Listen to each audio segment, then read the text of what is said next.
Emergency response plan या आपातकालीन प्रतिक्रिया योजना। आपातकालीन प्रतिक्रिया योजनाएं वे कदम हैं जो एक संगठन एक महत्वपूर्ण घटना के दौरान कर्मचारियों की सुरक्षा सुनिश्चित करने और महत्वपूर्ण कार्यों पर प्रभाव को कम करने के लिए उठाएगा। उद्देश्य।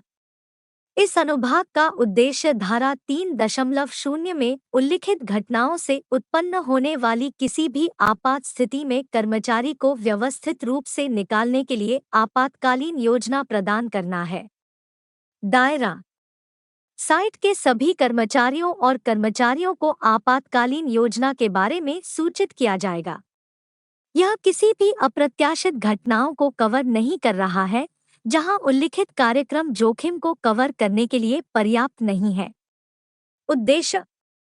आपातकालीन योजना का मुख्य उद्देश्य पुरुषों और मशीनरी के लिए जोखिम को कम करना और तेजी से नियंत्रण करना और क्षति को कम से कम करना और पुनरावृत्ति को कम करना है।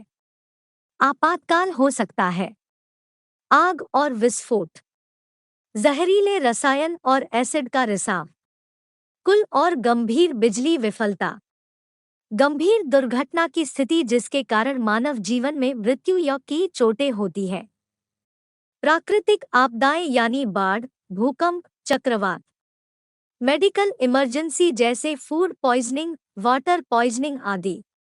एक संगठन के भीतर एक इंसिडेंट कमांडर या प्रोजेक्ट इंचार्ज को कार्य और जिम्मेदारियां सौंपी जाती है।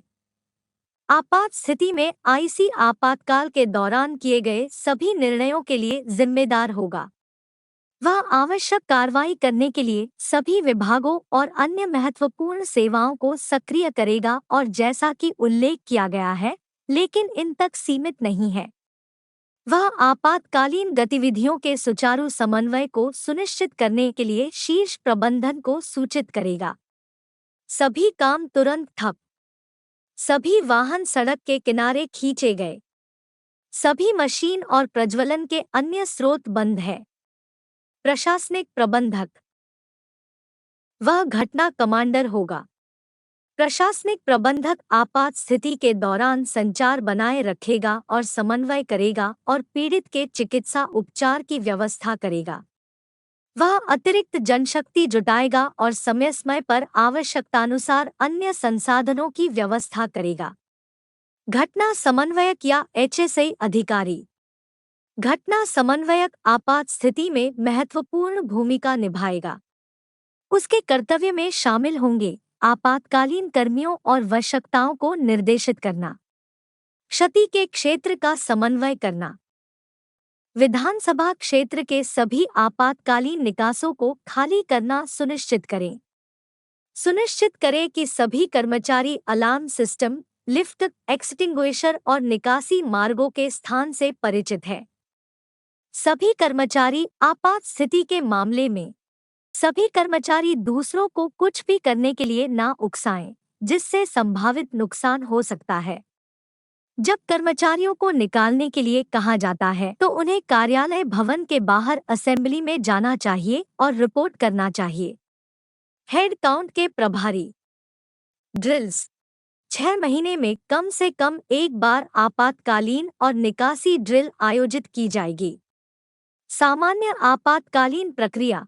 जहां विशिष्ट प्रक्रियाएं स्थापित नहीं की गई हों, वहां कार्रवाई के सर्वोत्तम पाठ्यक्रम को निर्धारित करने में निर्णय का उपयोग किया जाएगा। सहायता के लिए दिशानिर्देशों का पालन करें। सभी आपात स्थितियों को मौजूद उच्चतम रैंकिंग वाले व्यक्ति द्वारा नियंत्रित किया जाना है जो उपलब्ध हो सकता है उसकी सहायता के लिए। रैंकिंग व्यक्ति आपातकालीन फोन कॉल करने के लिए जिम्मेदारी सौंपेगा। आपातकालीन फोन नंबर रिसेप्शन पर है। सभी मामलों में शीर्ष प्रबंधन को तुरंत फोन फायर प्रक्रिया द्वारा सूचित किया जाएगा। यदि गंभीर चोट वाली दुर्घटनाएं होती है तो इन चरणों का पालन करें। इलाके में बैरिकेडिंग करें। आवश्यक प्राथमिक चिकित्सा प्रदान करें। तुरंत नजदीकी अस्पताल में शिफ्ट करें। शीर्ष प्रबंधक को विस्तार से सूचित करें। पूरी जांच कर रिपोर्ट करें। धन्यवाद।